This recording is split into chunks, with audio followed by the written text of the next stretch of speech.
Hello and welcome back to Tom's Datsun Garage. But it has been an interesting few months. Let's see. Let's pick up where we left off. I had to take apart all of my suspension stuff that I'd gotten in and send the hardware that holds all that together out for replating. And right after the video, I took everything apart, and of course, in my true fashion, I laid everything out. I took pictures and labeled everything, and even had a next to the item it holds together, and put labels on everything, and had a ruler in millimeters next to the items so you can judge size, or at least rough size, on how everything is laid out. Once all that was done, I drove it up to Orlando and dropped it off at the plater. And the plater had it for about a week or so, week and a half.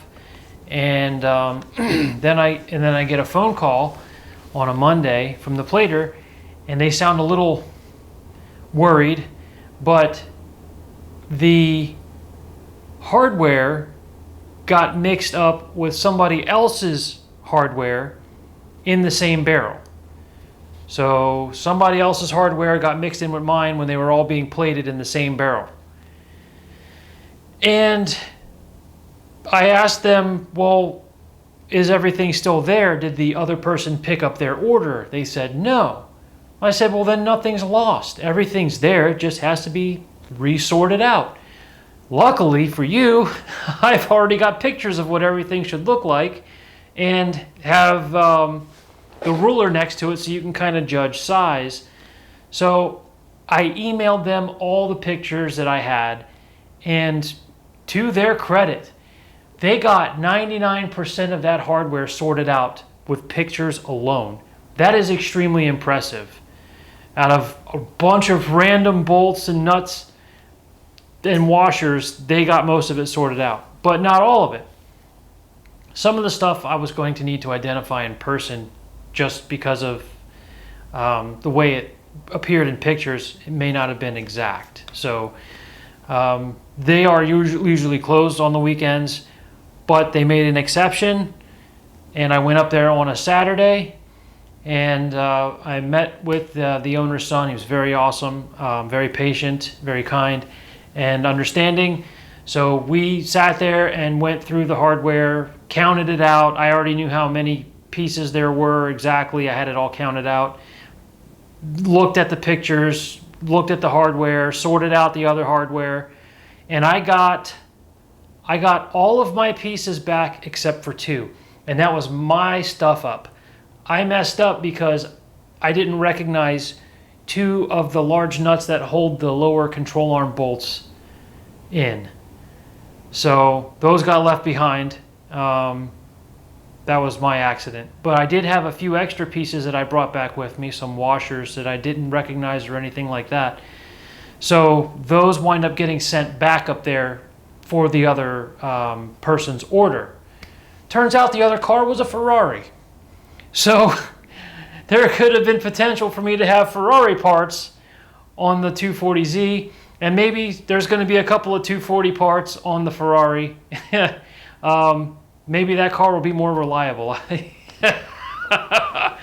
But what I wind up doing was ordering two more of the nuts, and then I sent them up to get plated, along with 4 other pieces of hardware that I had forgotten or overlooked to take out of the other pieces that I had here. So it kind of worked out, I guess. So I had 6 pieces replated at the very end there, and then they mailed them back. I just mailed them up and mailed them back. It was only 6 pieces. It's not like a huge bag or box or something like that that's super heavy that I had to worry about, shipping on or anything like that. So while those parts were off getting plated, I took the other pieces that needed to be painted gloss black and started working on them. I took them into the garage. I taped them off, the areas that I wanted to paint. I put on a nice layer of primer, several coats of gloss black, and then I top coated everything with a few coats of gloss, just clear coat, just for a really good protection and shine. And there were two pieces that I wind up overlooking in that process too, which you will see a little bit later in this video, that I finally finished up. Those were the lower ball joints for the front.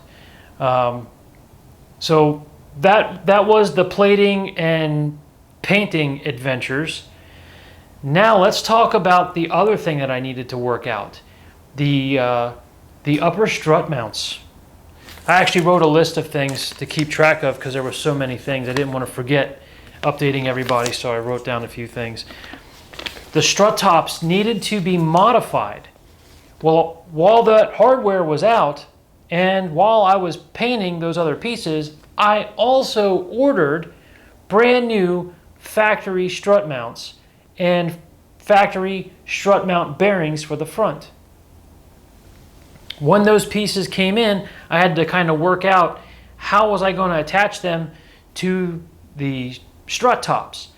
And I did figure out how to do that, and I also took a few pictures, which I will put them into this video for that process so that you can see exactly how I got those pieces fitted in case you would like to do that to your own Z car.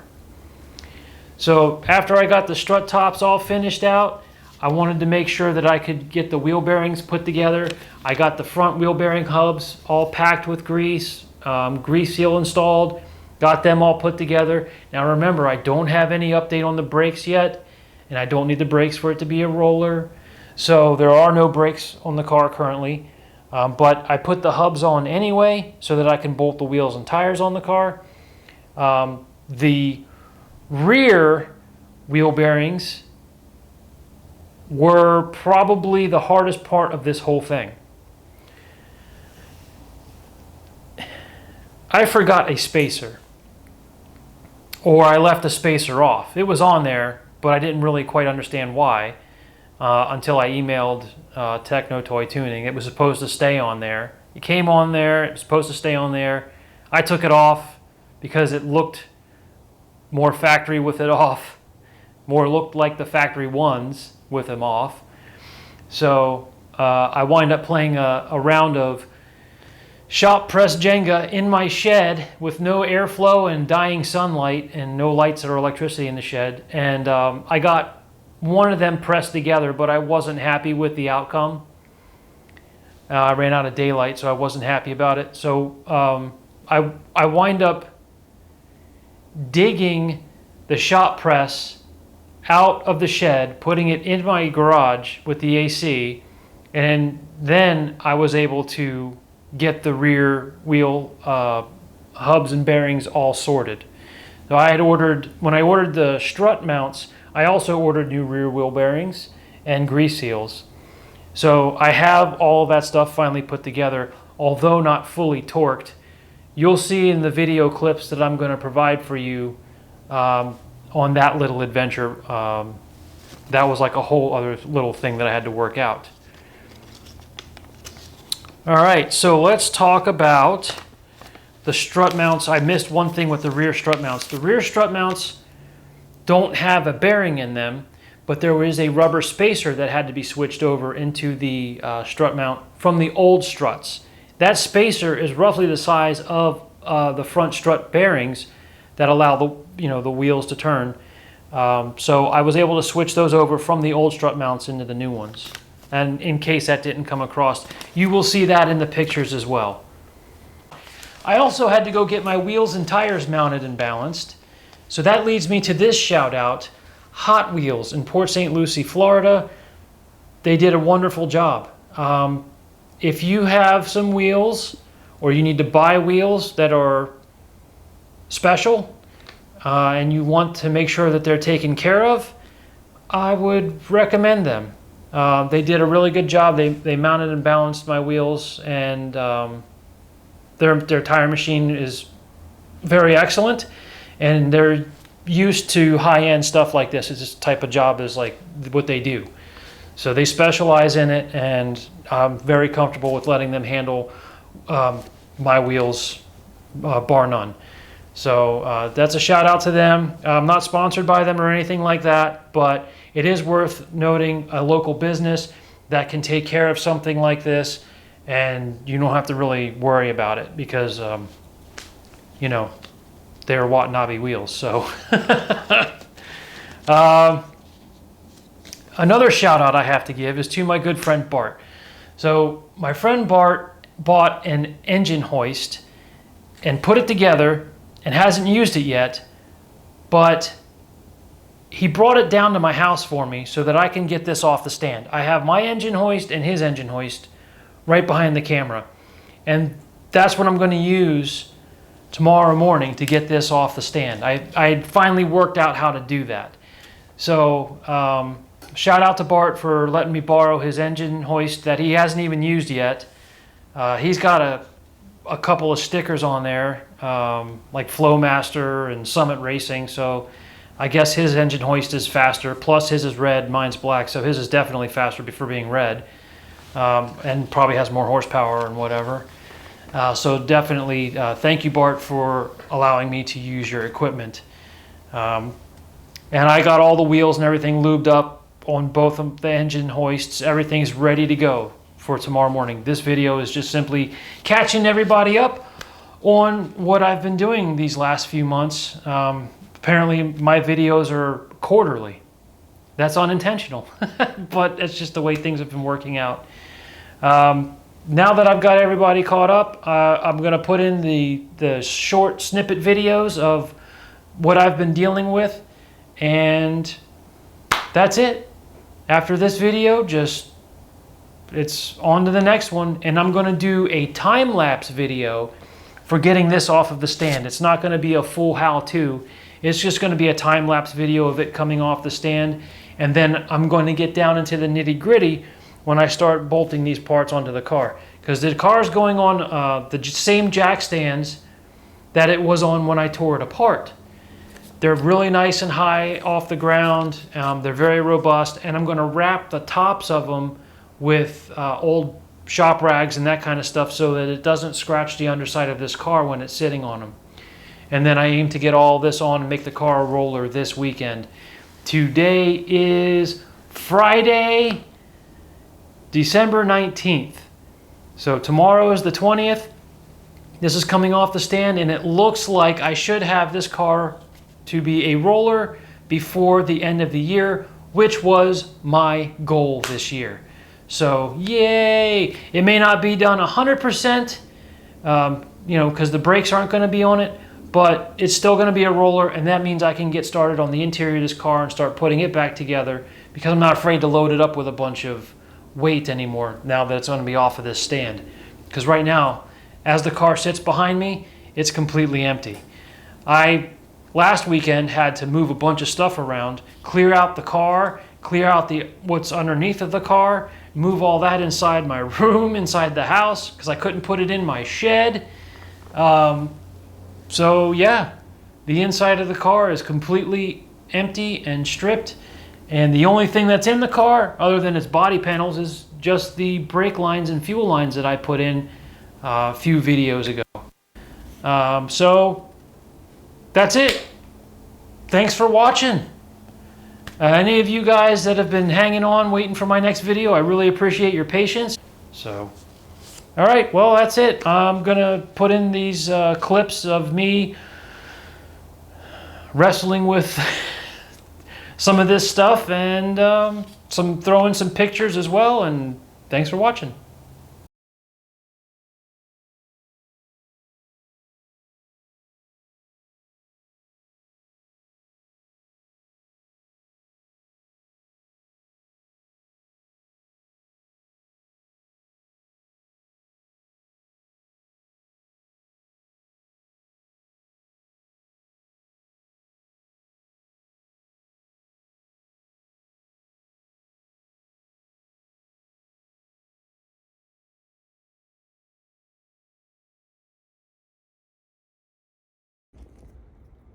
Don't make the mistake that I did, kids.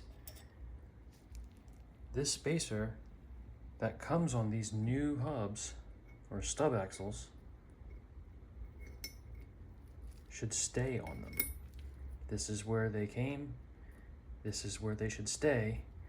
And then press on the outer wheel bearing, which has that black cover and that slightly poking outside, the protrusion there, face down. And then this gets pressed on. And now it's time for some more shop press Jenga. It's worth noting that while playing shop press Jenga, these bearings don't take a whole lot of force to push into place. So I'm able to do it with a couple of blocks of wood to be nice and soft with the axle, stub axle. So it's worked out pretty good, other than damaging the nice paint that I put on there, which I probably should have waited to paint, but oh well. I'll touch them up and they'll look great again. But yeah, shop press Jenga, the funnest part of any automotive build. More shop press Jenga. Again, it doesn't take a whole lot of pressure to press this thing together. That's why wood is a suitable tool for this. Also, it doesn't mar up the fresh finish. But yeah, shop press Jenga. Basically stacking things and organizing things in such a way to get odd shaped objects to fit on the press in a way that you can get them put together without hopefully damaging anything. It's not a fun game to play. Shop press Jenga. Whee! So the importance of that spacer I showed you earlier is that if you press it together or put it together without it, you'll notice there's no gap, and once it's together you can't turn it. No good. Now I gotta press this one all back apart, put the spacer in it, and start over.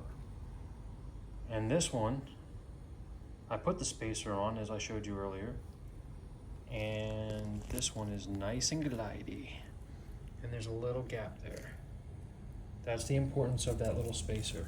If you go with these modern, stronger hubs from Techno Toy Tuning, there's no instructions that come with it that tell you anything about the spacers. They don't even show the spacers on their pictures online, but an email to them and they confirmed it. That just goes on there and stays there, and then you press the bearings on behind it. But that's success. So now I get to put the grease seal on, followed by the copper spacer, like washer, then the actual flange that will meet up with the CV axle, and then a washer, and then the lock nut, which then will have to be extremely torqued. I believe the service manual says 400 foot-pounds of torque. So I'm gonna have to get a tool that can go that high, because mine only goes to 250. But it'll be good enough to put these back together so that the car can at least sit on its own wheels. And that's the goal until I can get these torqued with the proper tool. So I'll put them at 250 foot-pounds for the time being, and then hit them with the full 400 later. But the car can at least just sit there with it. All right, now to finish this side up, and then I'll start pressing this side back apart. All right, one thing I'm going to note here is that the splines are actually larger, and there's more of them on these upgraded hubs. And the standard, I guess this is like a crush type washer that goes on top of these, on the factory ones, doesn't fit over the splines on the aftermarket ones. So to make them fit, I put this in a vise, and I'm actually taking a bit on the end of my, it's like sanding type stone on the end of my cordless drill, and I'm just going around and widening it out. You can see some of the copper dust on top of my vise there, and I've almost got it ready to fit. So once I get this diameter to slip over the splines, so I just grind out a little bit, sand it down a little bit, trial fit it, and then keep going back and forth until it fits over them. Then I'll put the grease seals on top of it. You can slip that washer down past the seal, but I'm going to just do it this way in this order because it just seems a little bit easier. So the copper one will go on, then this, then the flange will go on, and then the washer will go on top of that, and then the nut that holds it all together. Back to more sanding. All right, we got the one side done here. Got the nut on, flange, got that torqued to 250 foot-pounds or pound-feet, however you say it. And I gotta touch up the paint I messed up on the hub area just to make it look nice and more close to factory and OEM. That spins real nice, and it's together plenty good and tight enough to have the car just sit on its wheels and tires until I can get that larger torque wrench that goes all the way to 400 foot-pounds. So now that I got this side ready to go, and the front ones are done and ready to go, and it's 3 out of 4 ready to go. Now I have to press this one apart, put the spacer on, put it all back together, and finish it off like I did with this one. Make sure it spins nice. And then I'm gonna dig out the hardware that holds these strut mounts in the car. And then that's it. Then it's time to get this off the stand, which I may have a plan now to do so. Bounce some ideas off a friend of mine, and he bounced some ideas back at me. So I think I can make it work. I've got everything I need except for one engine stand. Or engine hoist. I do have one engine hoist, and I know I can get a hold of a second one relatively easy to do this. So anyway, let me deal with this, and then I'll be back soon with another update. All right, I got everything finally put together the correct way and tightened as much as I can, about 250 foot-pounds. And the last step is to squeeze this portion of the nut flat so that the nut can't back off. So I have to squeeze it with the flat parts on that stub axle right there. But I can't do that until after they're at their final torque. So until I do that, I'm not going to squish them down, obviously. But now everything's pretty much ready to bolt right into the car. My next step is I'm going to go through my hardware, and I'm going to find the washers. They were lock washers and nuts that thread onto here that hold these up into the body of the car. And that's it. That's all. It's ready to go.